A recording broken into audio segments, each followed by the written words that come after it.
Wednesday at a Lutheran Immigration and Refugee Services Board meeting. And on last Wednesday, we were in Phoenix and we went to 2 different locations where people were being let off by ICE. Okay, so picture this, kind of a little mini bus with wire windows, so we really couldn't see in, they could see out. They were being brought up from border areas unknown to where they were being taken. They didn't know if they were going to be dumped back over the border or if they will be taken to a different part of the city. They've been riding for a couple of hours. And at the first place was a small Catholic church where the pastor came home one day to his family and said, we have got to do something. And so they started a welcoming ministry. So picture this. The bus stops and they start filing off the bus. And one by one, they're, this was mostly families. They look at us, we look at them, we took our masks off, of course, and we just start clapping. And as you can imagine, some were shocked and some were happy, and they were led inside to the chapel, and it was really the first time they've had much in the way of freedom. They have had their first their first hearing, so they are clear. They aren't fleeing anywhere. God knows what the stories are, and I'll try to share what we did here. But these were small families. The people that were there were Haitian, Venezuelan, Cuban, probably some others, and a Russian family. The Russian family, as near as we could figure out, he got out. As near as we can figure out, when they heard that the men of that age were going to be conscripted, headed for the border. So they first went to, I think he said, Kyrgyzstan, and then Abu Dhabi, and then Cuba, and then Mexico, and then took a bus. They said they walked. I think they took a bus across Mexico and got to the border. Miraculously, one of the people on the LIRS board spoke some Russian, and the woman was absolutely hysterical because, as ICE does, they took everything from them, every paper, every memento, every toy, every stitch of clothing except what they had on their backs.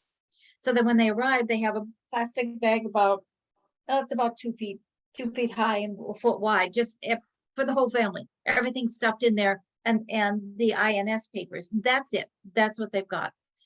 So they were led from they were told why they were there, what was going to happen. This was a transit center. Within 24 to 48 hours, they would be moving on to a sponsor, mostly family members in the US. And they wouldn't have gotten this far unless they had had a sponsor. So then they were brought into the church hall, where they were fed the first hot meal in a very long time.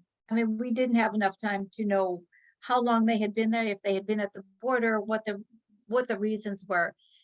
They were just there and they were getting a hot meal, and they handed over, apparently all they had was sandwiches for quite a number of days. They were handing us brown bags of sandwiches as they ate. And this group took upon themselves to get backpacks with kits inside, men's kits, women's kits, kids' kits. And so everybody got new stuff. We went then to the next place, which was like an oldish kind of one-story school, looked like. And there they get about 200 people a day. Same situation, off the bus, don't know where they are, and they are let in. We're clapping, and they get the hot meal and the backpacks and all the things that are needed and hooked up with a person to make the flight arrangements or bus arrangements to get to their family. So it was a pretty emotional day. We finished it up by going to the LSS office there, to these wonderful women who take it upon themselves to do, what did they say, like 1,000 backpacks a week between like 3 of them, getting the stuff, all new stuff, packing them up, making sure they get to lots of different shelters. These are not the only shelters in Phoenix. So anyway, that is an introduction to the last chapter of what second to last chapter, who knows what's next, of what happens in the immigration. And it has not always been that way. Well, and It Jenny, is, really quickly, yeah. did you see the question in the chat from Gloria? No, I didn't. She asked, why Okay. does ICE take everything from them? I have no idea. There was a story that came across the wire today about a little girl and her brother had traveled all the way from Guatemala, all the way up, got to the Mexican border. When they came over, they had this little dog. That was their hold on piece. And they took the dog because the guy had a dog, like the INS guy had a dog like it and wanted to breed the dog. Okay, so I have no way to justify why there's a why they took the stuff. So up until the early 1920s, there really was no limitation on immigration to speak of, except occasionally, the Chinese at times, Irish at times, but mostly it was a pretty open border.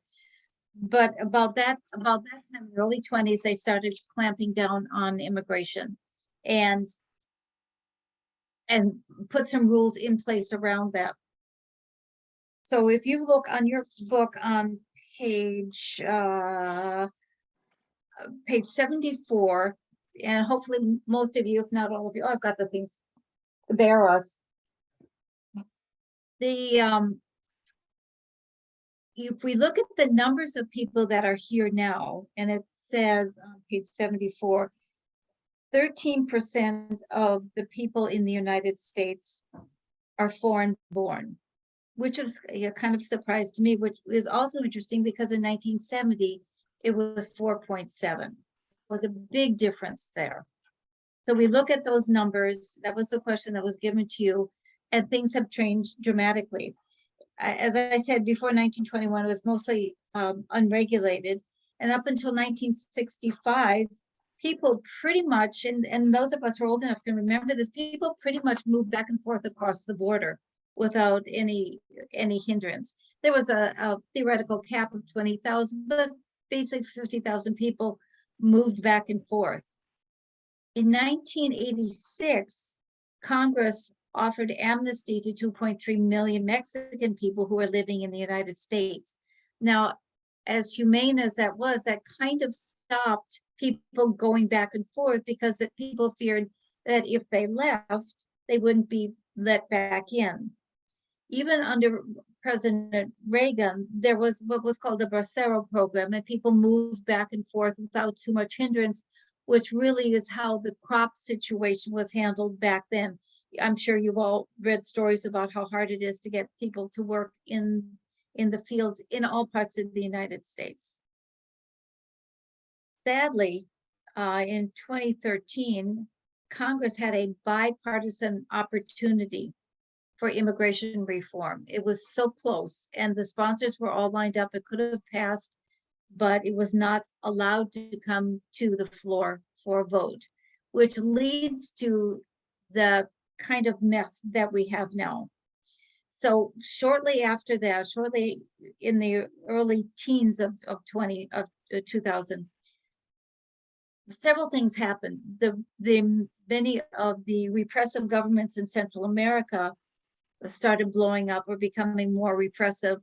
Gangs increased, and disasters, whether it be flooding or hurricanes, caused a situation where people had to flee or die.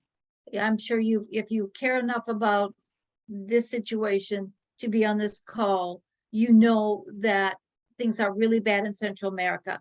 It is not Mexicans that are coming across the border.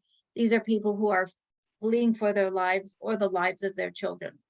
So they have been coming from fleeing extreme violence for all the awful reasons there. And you add on top of that the gangs and the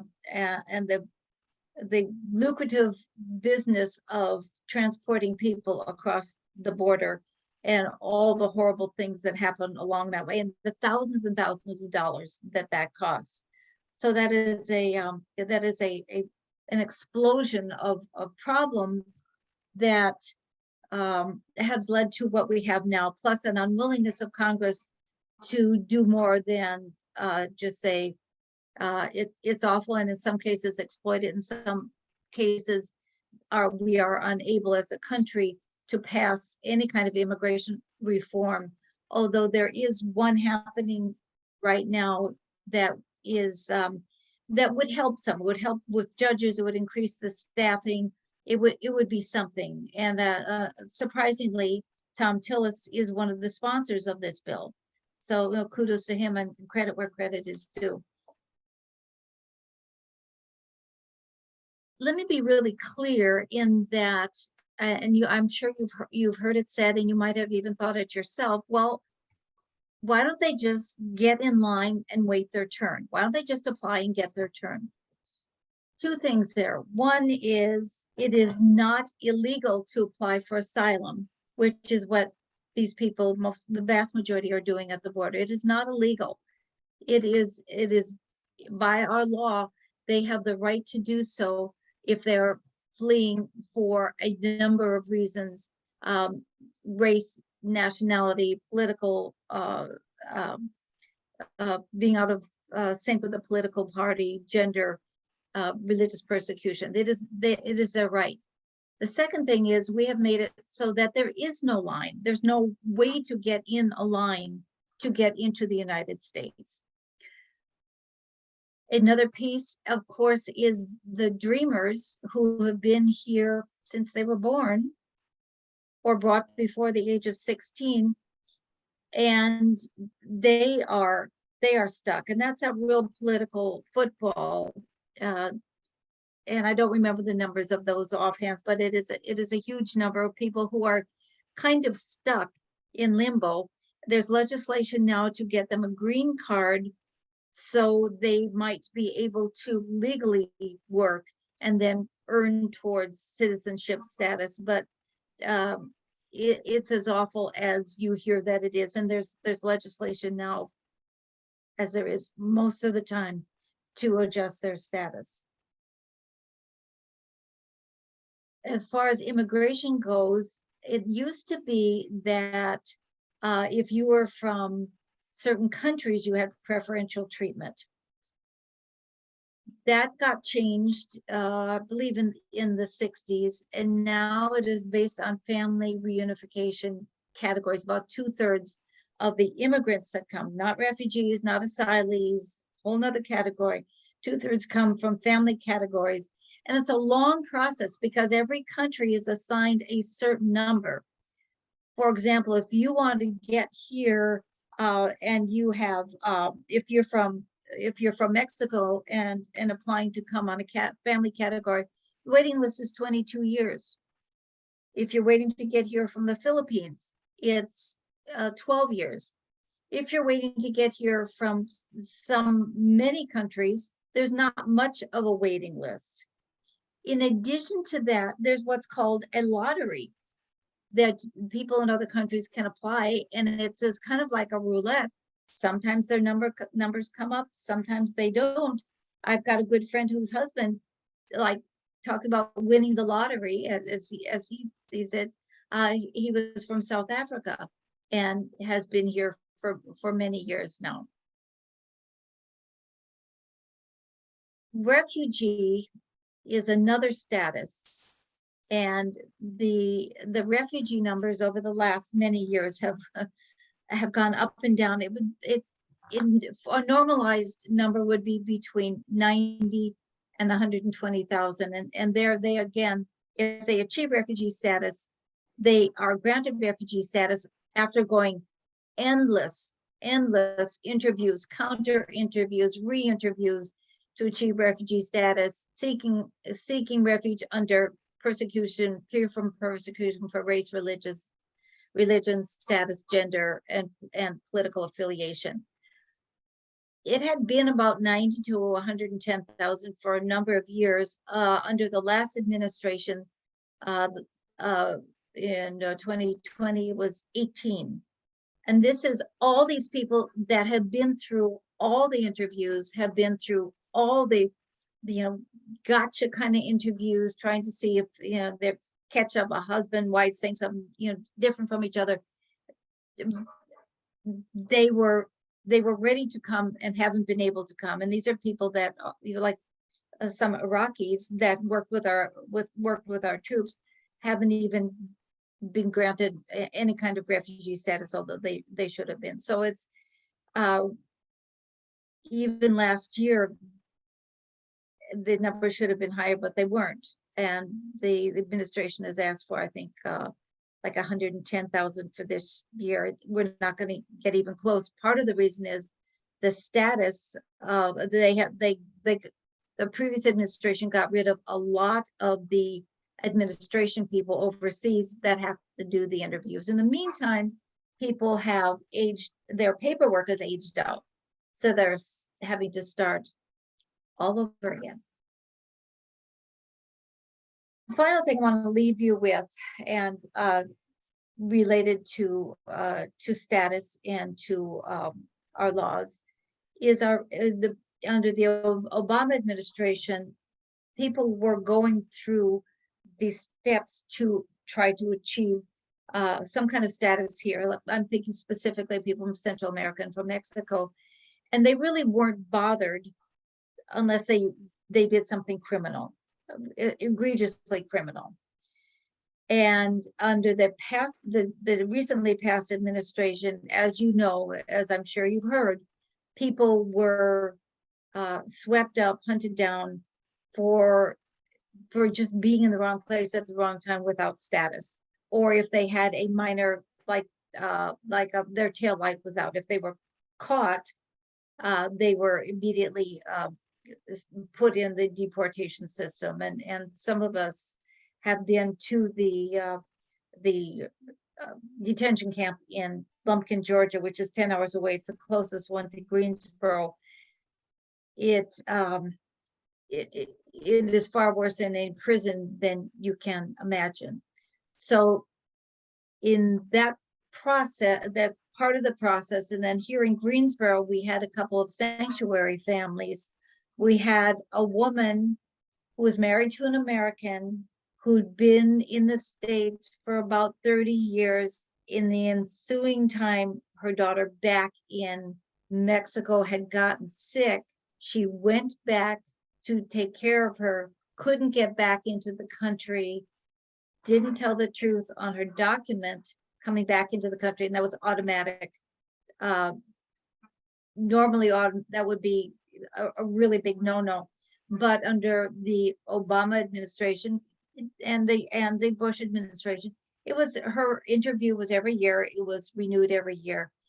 And the last time that she went, which probably is 5 years ago now, they told her that despite all of her children being born here, her being a grandmother, her being here for 30 years, her working, she would be deported in 30 days. She went into sanctuary at St. Barnabas Episcopal Church. I believe it was for almost 3 years, not able to really leave the building or the grounds of the church, because that was a safe place for her. She's obviously now back with her family, but that is how capricious the immigration laws have been. And it changes by the administration and lots of factors. Immigration overhaul is kind of the big hope, not that it would be everybody's salvation, because that would not be reasonable, but it is the hope of all of us for decent change in immigration. And I see there are a couple questions there. And yeah. Okay. So I would like to give Mary as much time as possible to speak. And I have, okay, I can answer a couple questions if you have now. And other than that, when that's done, I will hand it over to Mary Campbell, who I know has a lot to say. Yeah, I'd love to open it up to our panel for some discussion on what Jenny shared and on any other thoughts on chapter 4, talking about the system, our immigration system and the debate.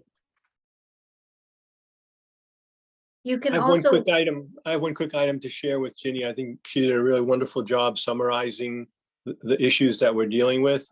The Biden administration, the last 2 years, has put a cap on at 125,000 refugees to be resettled. But in reality, only between 10 and 20,000 each year have gone through the resettlement process here, if my numbers are correct from the information I read.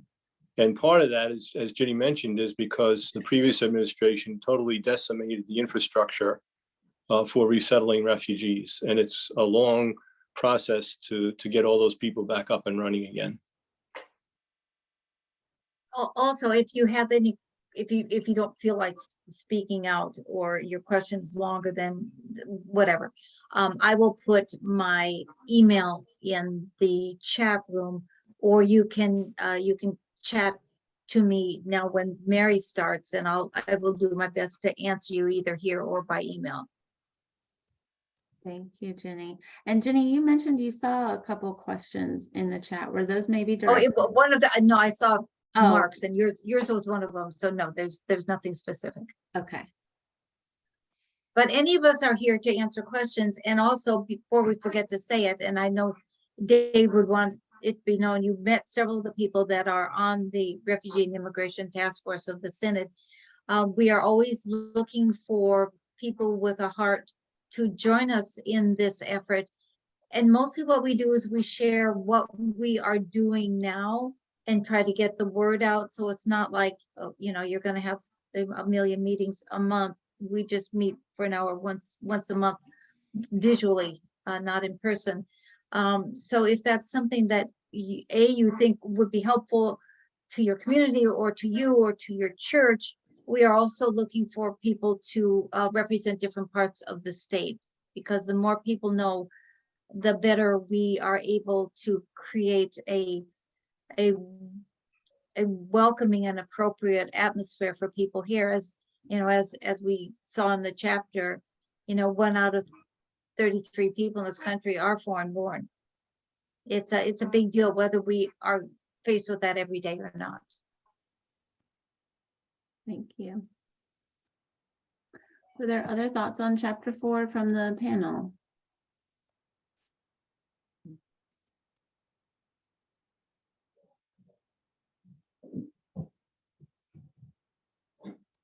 Any other questions or thoughts from our participants? Then we can, before we move on to chapter 6, Heidi. Thank you, Heidi. We'd love to have you join the team from Community in Christ. So Dave will be reaching out to you we have your email, Heidi, so we'll be in touch for sure. Wonderful. Okay, well, with that, we are going to be skipping chapter 5 tonight. We'll come back to that next week, and we're going to move into chapter 6 to hear more about AMMPARO from Mary Campbell. So Mary, I will let you take it away. Okay, thank you so much. And first of all, I just want to say thank you to Ginny for what she was just sharing about the meeting last week. That was really important for us to hear, and just the summary of where things have been and what we have seen over these last years. So now we're moving to chapter 6, and this is really about what are we doing as a church about this. So I'm trying to figure out how I can get it so that you can just see that. Okay. All right. Now, hopefully it'll advance. So I know there's some of you that are really deeply, deeply involved with AMMPARO, especially those of you that are on the North Carolina Task Force, because you've heard from me a bunch of times, you've been on calls, you've been in all kinds of different sessions. But AMMPARO is our church's strategy, and it was interesting to read with that Pastor Bowman was talking about its very foundations, and he was really at the very beginning. For those of us who have been working in the ELCA for a pretty long time, we were saying, when is our church going to do more about migrants, working with migrants? We always had a lot of work happening with LIRS and refugee resettlement. And LIRS also did a lot of work with unaccompanied children always through the years, but we always had more work that could be done. And it didn't seem to really come to a head until 2014, when we had all those unaccompanied children coming to our border, and people, and they kept hearing, where's the church's place in this? This is not something that the church can really just turn its back on. So AMMPARO really came together in Rafael Malpica Padilla and Stephen Bowman's minds as a response to what was happening at the border. The beauty of it is the word AMMPARO, for those of you who know Spanish, it comes from Psalm 46. God is our refuge and strength. So Dios es nuestro amparo. So you can see that's where we got the word. And you can also see it in Arabic there, and you can see it in Chinese, because we have a lot of Arabic and Chinese communities in our country, and also communities that speak other languages that have been really interested in being accompanied through AMMPARO. And from the very beginning, even though the strategy was oriented toward Central America, we have always encouraged our congregations to walk with whoever is in their community. For example, in Pittsburgh, they have a large population of people from the Congo, and they're doing a lot of work with people in the Congo. But here you can see the very foundation for where AMMPARO came from. And here is the one sentence statement that we always say. We call this the holistic whole church response. It's a commitment by the ELCA as a church in the world to accompany children and families today and in the future who are forced to flee their communities. Holistic in the sense that we work as a church with companions in countries of origin, transit, United States, and return, because we often have many people who have been returned, particularly in these last years. Whole church, because it involves not just the church-wide office, but as you can see, synods and congregations. You already heard that when team members were introducing themselves. Some of them are in welcoming congregations. So there are 4 basic commitments that were written into the AMMPARO strategy to guarantee the basic human rights and safety of migrant children and families, to address root causes, which right now we're starting to call drivers of migration, not so much root causes, in the countries of the Northern Triangle, but now in all of the Americas, and the treatment of migrants in transit, to work toward just and humane immigration policies. And this is where the task force has had the opportunity to meet with our program director for migration policy, Giovanna Oaxaca, who is in DC, and do some really important advocacy, even some personal advocacy, as members have been involved in meetings. And as I mentioned in the last slide, it's to engage as a whole church body with all companions, affiliates, and partners, and includes the work that we continue to do with LIRS. So where are we now?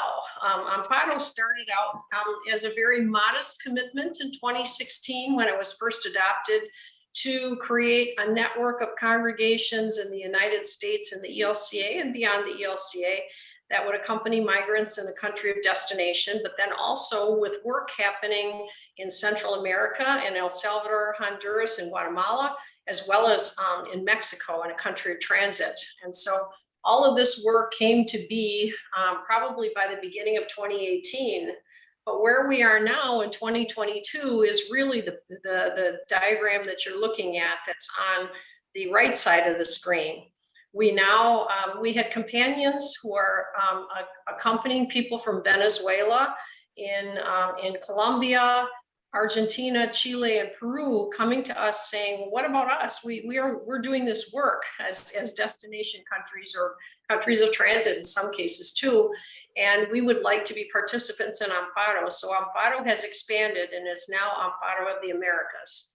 So, when we originally started, we had maybe 4 companions in 3 countries. Now we have 12 companions in 9 countries. And so it's been an amazing growth of the work, but a very important growth.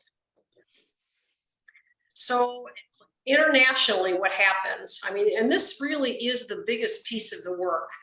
If you look at the AMMPARO budget, you will see that the work that we do internationally is probably 70% of our budget, because that's the work that needs to happen.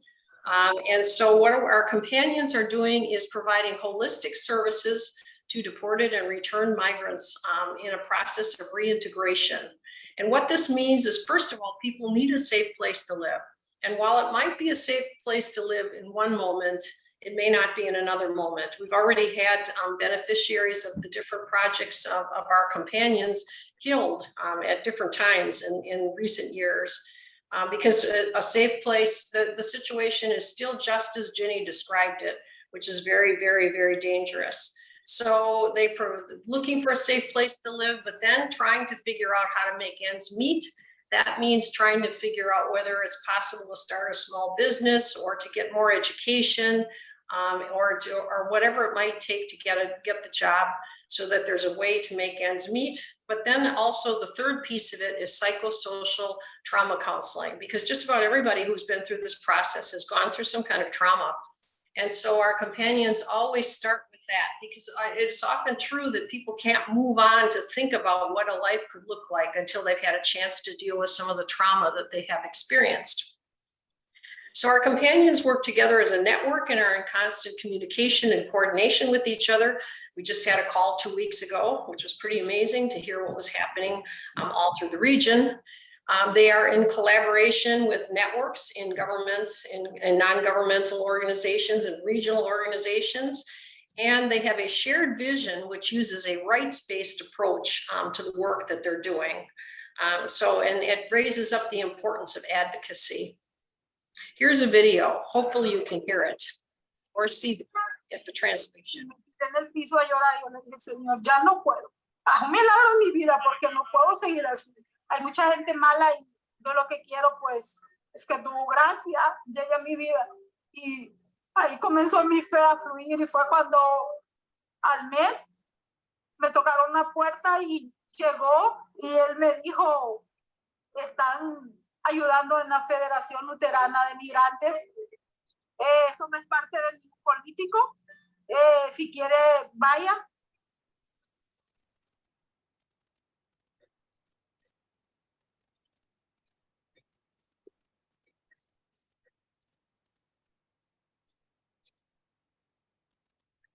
¿Quién va a decidirse solo por irse así, me entiende, verdad? De que si sin necesidad de uno, ¿para qué se va a ir? Pues le digo, si sabiendo que aquí en Honduras uno tiene su cama, tiene su familia, pues.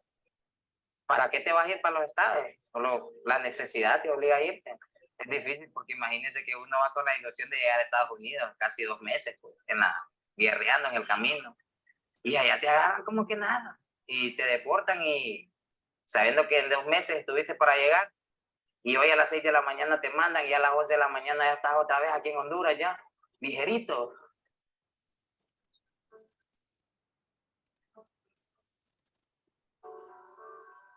Estaba llegando a Honduras en los últimos años y que carecía de apoyo, carecía de algunas iniciativas, ya sea de instituciones locales, gubernamentales o no gubernamentales. Por lo tanto, la necesidad se presentaba como de inmediato. Our AMMPARO companions are some of the only organizations that are focusing on returned migrants. I think there were certain things that Christ was very clear about during his earthly ministry. The business of welcoming the stranger and the sojourner, it's black and white. So it's not a question of should we help these people or not. We have a biblical mandate.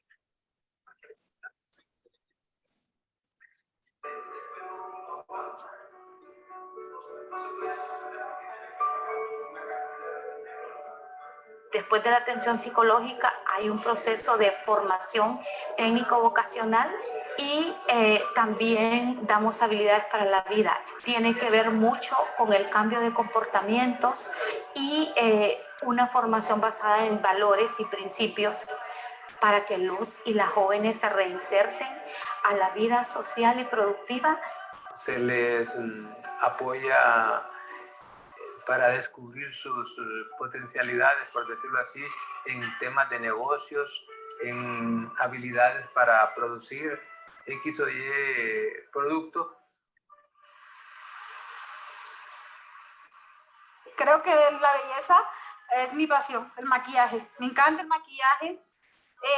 También el jugar con cabellos, jugar los cortes de cabello. Y me desenvuelvo bastante en eso. Del maquillaje se me da mucho. And with just a little bit of help, a minimal bit of help, they can reestablish their lives and move forward and reach the conclusion that, oh, there is something for me here. Poco a poco te van dando tu capital para que vayas emprendiendo, trabajando. Cuando yo empecé, me dieron $1,000 en producto. En la mesa que está mirando, ellos también me la dieron. Con el capital semilla que ellos nos han proveído a nosotros ya desempeñamos otro tipo de trabajo, ¿me entiendes? Más profesional y trabajo que antes no hacíamos con las herramientas, ahora lo hacemos.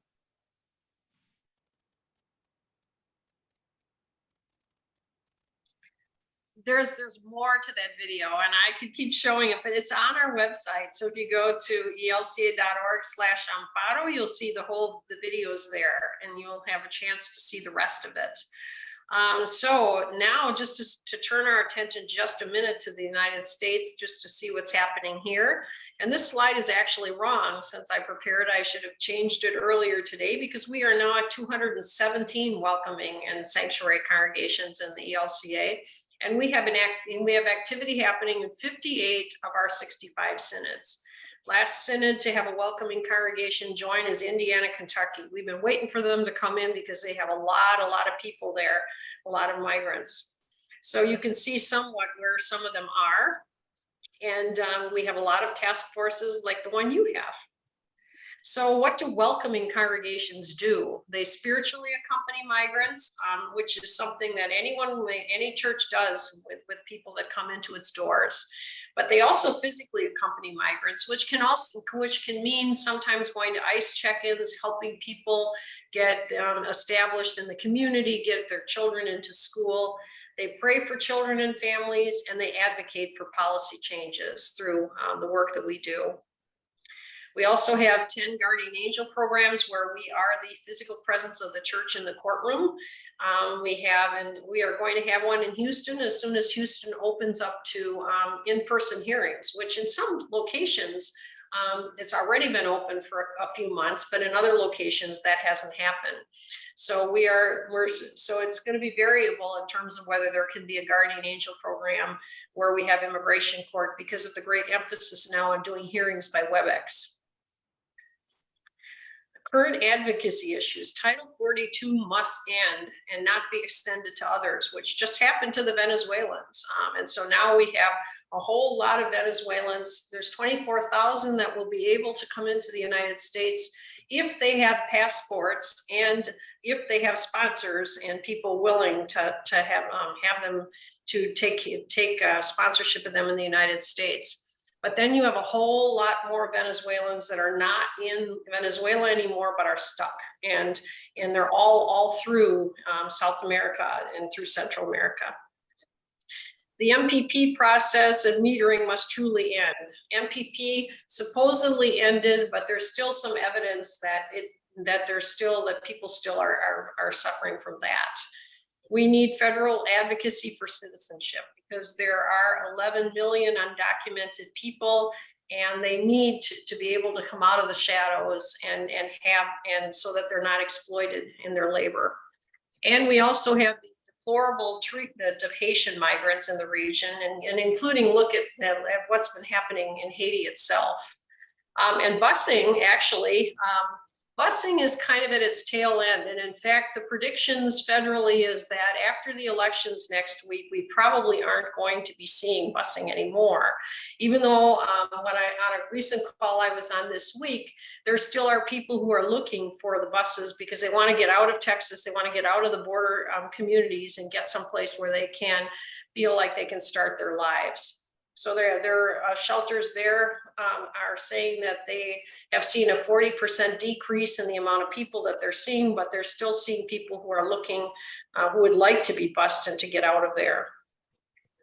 One of our best assets that we have as a resource, which you can download from the page from our resource page, but also is available. I can usually send them in packets of 50 at a time, is our 40-day I Was a Stranger Bible and Prayer Challenge, which helps people read a verse a day and see what God is trying to say about what they could be doing to accompany migrants in their community.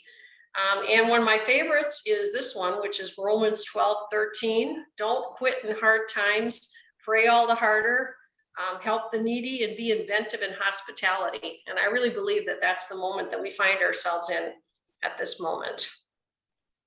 So here's some ways that you can get involved with us. You can see where our website is. We would ask you to join the ELCA Advocacy Network. You can follow us on Facebook. We also have a blog there. And we're very interested in seeing, I know that your bishop would like to see lots more welcoming congregations and a lot more sponsorship of refugees and migrants in your churches. We have started to do congregational asylum seeker sponsorship trainings, and we've had a couple so far. I think we just finished our third one in August, and we will continue to be able to offer those.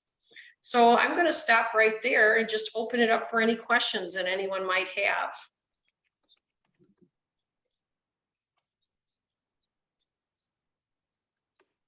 Thank you. Somebody asked about the acronym MPP, the Migrant Protection Protocols.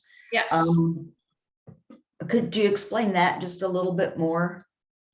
That was placed in place by the previous administration, and what it basically did before Title 42 and the COVID restrictions, it was a way of turning people back across the border who had qualified or at least been able to pass a credible fear interview. But what it did is force them to stay in Mexico until they finished their cases. And many times that meant that they couldn't get representation. It meant that nobody knew where they were staying. They had no place to stay, and they were stuck there for months on end. And so when MPP was ended by the Biden administration, the people who originally were part of that program, that were documented as part of that program, were given entry into the United States. But there still is a question about people being turned across the border. And so Title 42 is still a big issue.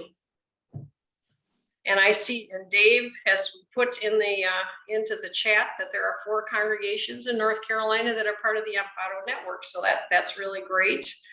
And we'll always be ready for more. One of the advantages of being a welcoming congregation is you are eligible for a grant, so that if you have a dream about how your congregation could better accompany migrants and refugees in your community, you are able to apply for a grant of up to $5,000 from us to be able to assist you in that work, because we know that some of that is very expensive, particularly when you're talking about refugee and asylum seeker sponsorship, more asylum seeker sponsorship. The process for becoming involved with AMMPARO was pretty easy and fluid, by the way. Thank you, Mary. We try to make it that way. I had a pastor. One of my more interesting stories recently is a pastor from Florida had found out about a family of 6 from the Bahamas who had to flee because of political persecution. And they had been, their family promise was working with them, and then just dropped them completely. So they had nowhere to go, and they just reached out to a local congregation. They ended up finding his congregation. And so he wasn't, their congregation wasn't a member of AMMPARO. And he called the BEM and said, what do we do? How can we help? And the director for evangelical mission said, call Mary Campbell. And so he did, and then I told him that they could join as a welcoming congregation and they could be eligible. And he said, it just seems too easy. And it said, why would we make it difficult? You're already trying to do the work. So they joined but he's fighting it out with Family Promise. He said, the first thing I'm going to do is make them stand up for who they are, and see if they will continue to help this family. But if not, the congregation is there to back them up. So it's pretty amazing story. Mary, I have a quick question. As you mentioned, the AMMPARO, the acronym includes the description of migrant minors as part of the AMMPARO description. I thought I heard, is the ELCA and yourself envisioning a different title because of all the great work you're doing with more than just the minors? No, we're just going to be changing it from migrant minors to MM, because in Spanish that would be migrants plural. So Okay. that's what it's going to be. Our marketing people are already working on changing that. So the next bookmarks you see will say accompanying migrants, with Great. protection. Yeah. And we have this expansion that's going worldwide. You know that the ELCA has long been engaged in working in global migration contexts together with the Lutheran World Federation and on its own with companions all over the world. And so that work is now going to be included in AMMPARO as well. We're hoping to strengthen that and see how we can. One of the beauties of AMMPARO is that in addition to the 3 A's that we always had, which were accompaniment, awareness building, and advocacy, articulation has been key. Articulation means that our companions work together. And so what that has really meant is when somebody comes to the United States and they come from our companions, they reach out to us and we connect them with welcoming congregations in their community. And so that's been important. But also when people from our congregations get deported to Central America, to the Americas, we are able to connect them with services that they wouldn't otherwise get through the programs that I was describing earlier internationally. So that's what we have been able to achieve as a church. And it has given us international recognition in all kinds of different places. World Vision even invited me to be part of a Children on the Move event that they were having, bringing together programs that are working like this in churches to share about the AMMPARO experience. And we've had other opportunities recently to be part of a side event that was happening. It was an interreligious forum that accompanied the Summit of the Americas in Los Angeles. Mary, if a congregation wants to become a member of the AMMPARO, as far as welcoming congregation, what do they do to start in the process? Just discuss it with the leadership. We have a commitment form, and I know that your members of your committee could send it, or I could send it as well. There is a commitment form that basically the congregation says that we want to make these 4 commitments that I was talking about, and here's our representative who will be part of the network for our congregation. We only need one person to bring the news back so that everybody knows what's going on and can encourage people to engage. Okay, thank you. Again, it was really easy. I was president of the council and I brought it forward to the council. We discussed it across a couple of meetings. It was complicated by the fact that COVID kind of hit while we were doing it. Once the council approved it, we filled out the forms and then, we belonged. And now our church is trying to develop a circle of welcome and become part of the Bishop's Challenge as well. Actually, the High Country Coalition, so it goes beyond Greece. That sounds really great. And Mary, you know that if you are going to be in need of funds for that, you can apply, for that. Yeah, we're still working through the kind of the red tape of that process, and then we'll reach out to you. Sounds good.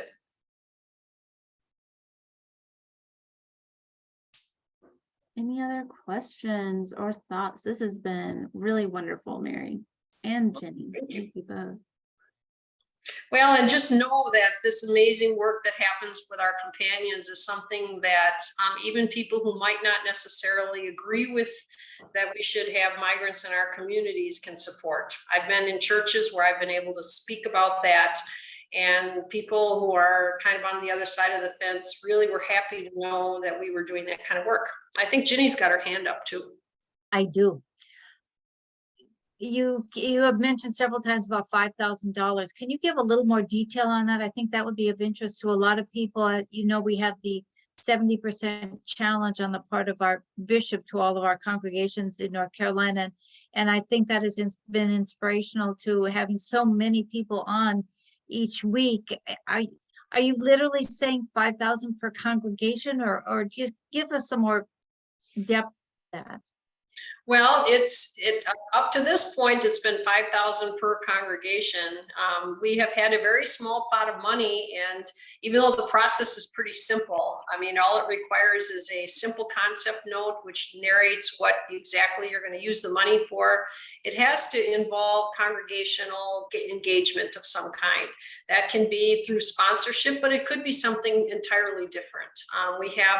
We have some congregations that are using the money. One of them was working with some youth in their community who were getting the SIJ visa in the process, and they just needed some more assistance to be able to get through it. Like they had requirements for psychologicals for that. They also had some requirements that they needed some accompaniment through their schooling programs. And so a congregation was able to receive a grant for that. We've had refugee resettlement congregations apply recently with working with Afghans.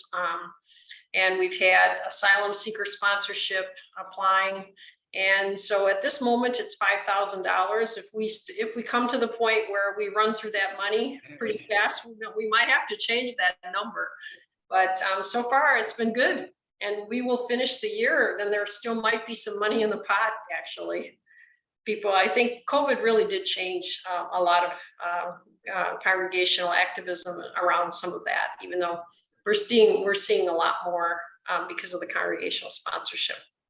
You know, that is a significant amount of money. And I would say to everybody that is not already involved in sponsorship right now, or thinking about sponsorship, or helping out with Afghans that are already in your area, I would say jump on it fast while there's money there.